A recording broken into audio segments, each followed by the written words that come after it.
would say 1 month or so. It's largely Turkana and Samburu.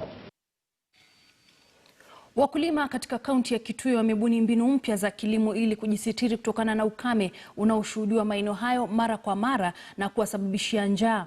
Wakulima hao sasa wameupa kisogo ukulima wa mahindi na kuanza upanzi wa mboga wanazouza na kujipatia pato. Wanashiriki kilimo hicho katika eneo la Mwingi Kaskazini katika mto wa Ndhugudhu, ambapo sasa wameunda makundi ya ushirika ambapo wamefaidika na ufadhili wa mbegu kutoka kwa serikali ya kaunti ya Kitui ili kujiendeleza.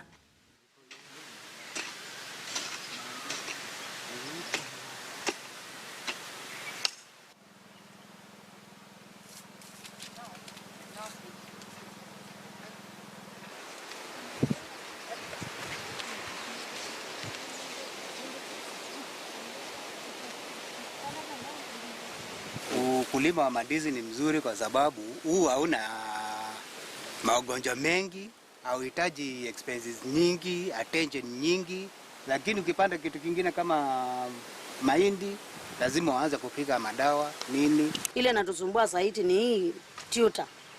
Katabila hii inaitwa tuta. Maana tunauliza ikiwa kuna mahali tunaweza saidiwa na account, tusaidiwe sababu ya hii nini grips inaitwa tuta takatapila. We are really focusing on is value addition.